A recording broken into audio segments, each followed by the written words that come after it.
warahmatullahi wabarakatuh. Waalaikumsalam warahmatullahi wabarakatuh. Siang semuanya. Ya, Bu. Gimana kabarnya hari ini? Alhamdulillah sehat, Bu. Alhamdulillah. Baik, sebelum kita memulai pembelajaran kita pada hari ini, Ketua kelas tolong pimpin doanya terlebih dahulu agar pembelajaran kita diberi kelancaran oleh Allah SWT. Sebelum memulai pembelajaran hari ini, mari kita berdoa menurut agama dan kepercayaan masing-masing. Berdoa selesai. Baik, selanjutnya Ibu akan mengambil absen.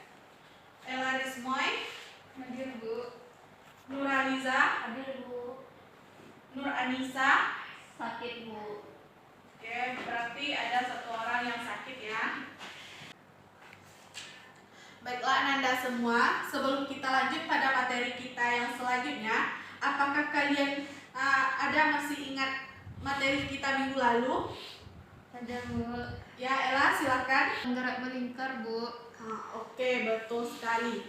Jadi menurut Ella apa sih gerak melingkar itu? Gerak melingkar adalah gerak yang memiliki lintasan berupa lingkaran, Bu. Ya, benar. Jadi gerak melingkar itu gerak yang memiliki lintasan berupa lingkaran yang mengelilingi dalam satu titik.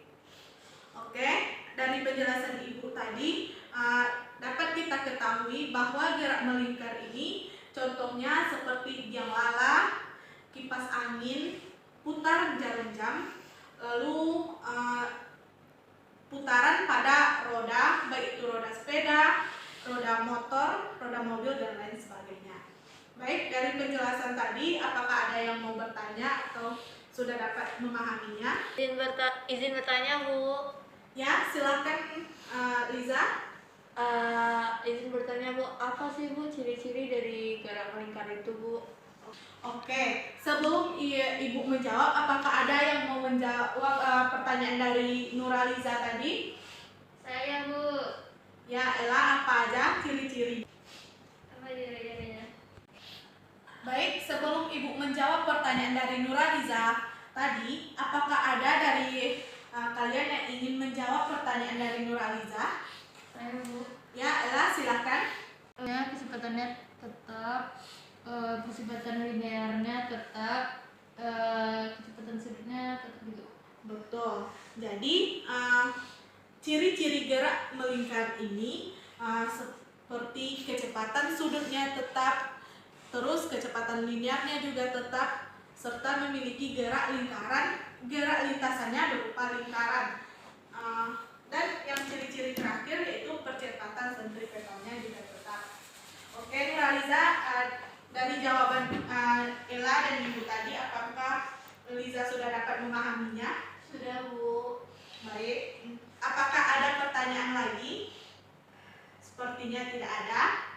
Kalau tidak ada, kita akan masuk pada materi kita selanjutnya, yaitu hukum Newton dan penerapannya.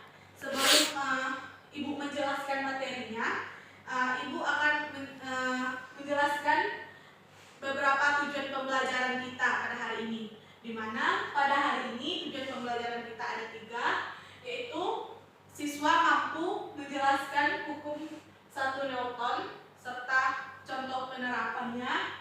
Yang kedua, siswa mampu menjelaskan hukum kedua Newton serta penerapannya juga. Dan yang terakhir, siswa juga mampu menjelaskan hukum ketiga Newton serta penerapannya.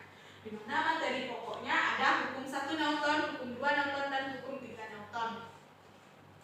Baik.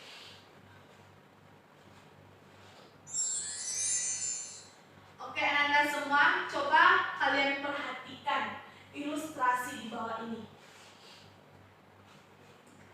Ibu mau bertanya, kenapa roket dapat meluncur ke atas? Oke. Sepertinya belum tahu.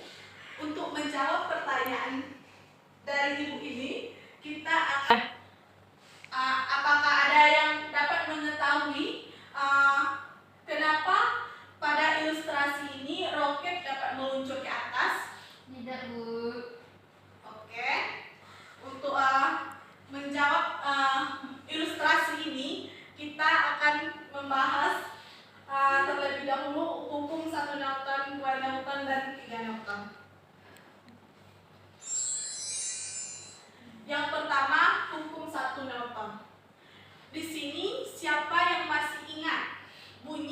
1 Newton.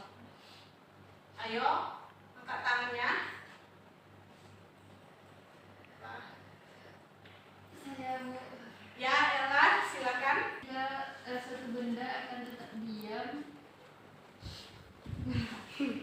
sama dengan nol, maka benda yang mula-mula diam akan tetap diam dan benda yang mula-mula bergerak akan tetap bergerak dengan kelajuan konstan. Oke, tepat sekali Ella. Jadi, inti dari hukum 1 Newton ini yang pertama kecenderungan benda mempertahankan keadaannya. Lalu resultan gayanya adalah nol. Yang selanjutnya benda yang diam akan tetap diam dan benda yang bergerak akan tetap bergerak dengan kelajuan konstan.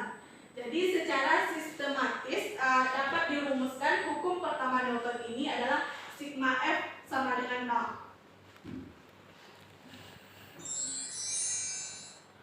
Lalu ini merupakan contoh penerapannya, di mana dapat kita lihat pada ilustrasi ini terdapat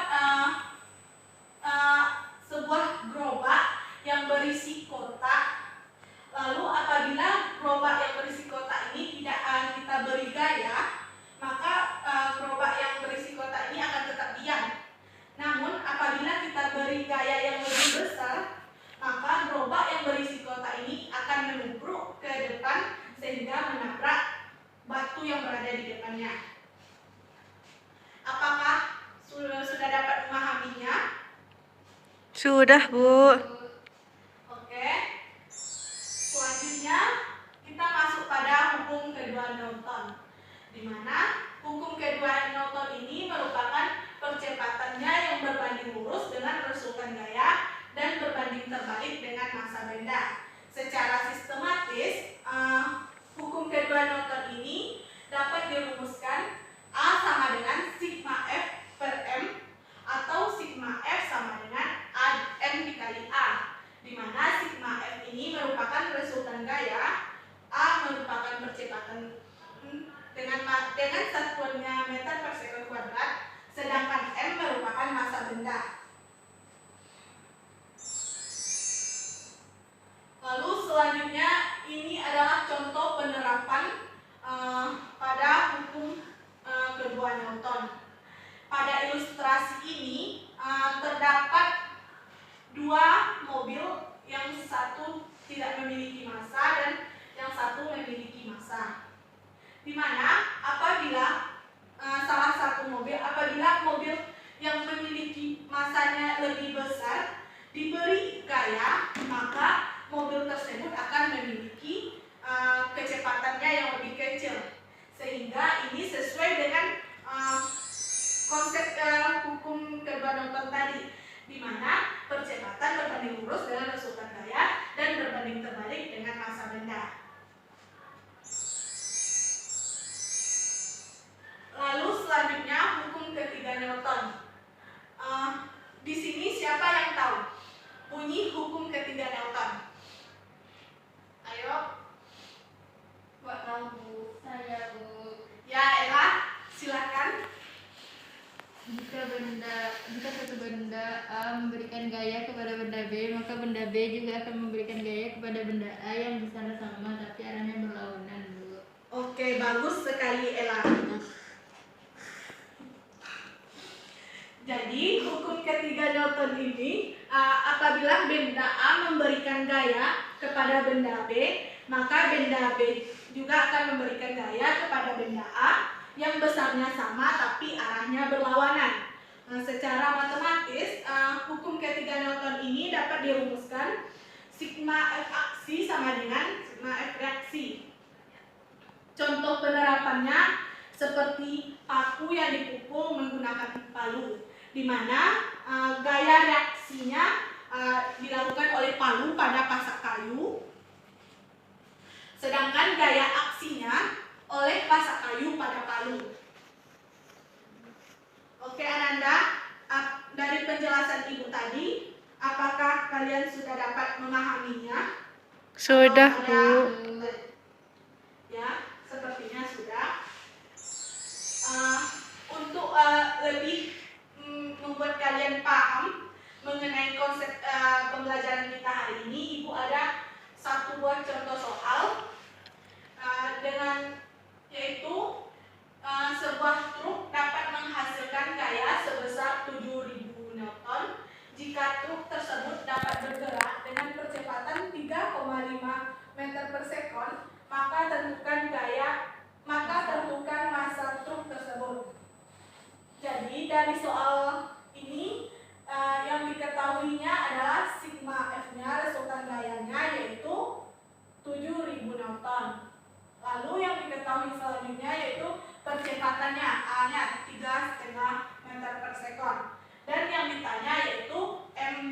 dari truk tersebut.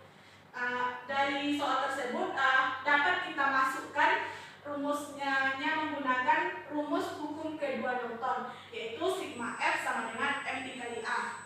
Lalu kita masukkan nilainya dan didapatkan hasil massa truk tersebut, yaitu 2 ton. Sekian pembelajaran kita.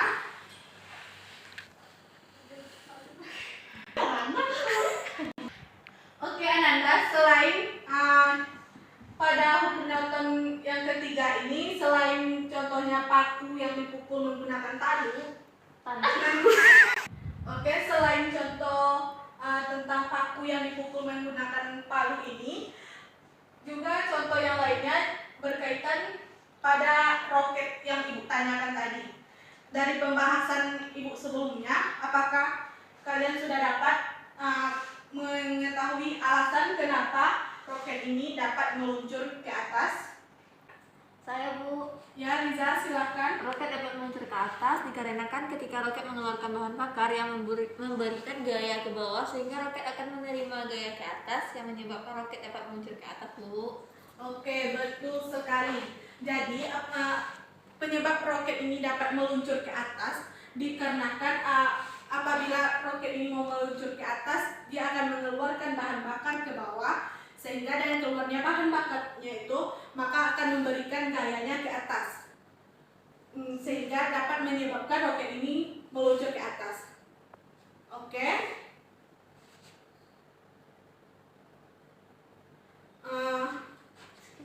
Ketiga. Oke, sekian pembelajaran kita pada hari ini.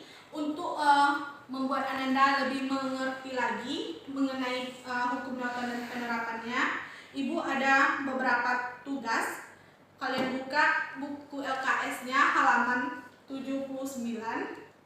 Sudah, Bu. Yaitu di sana ada beberapa soal untuk Ananda kerjakan di rumah dan dikumpulkan pada pertemuan kita selanjutnya.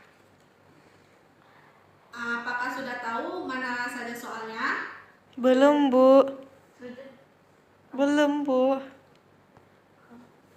Oke, soalnya dari nomor 1 sampai nomor 5. Baik, sekian pembelajaran kita pada hari ini. Semoga ilmunya bermanfaat untuk kita semua.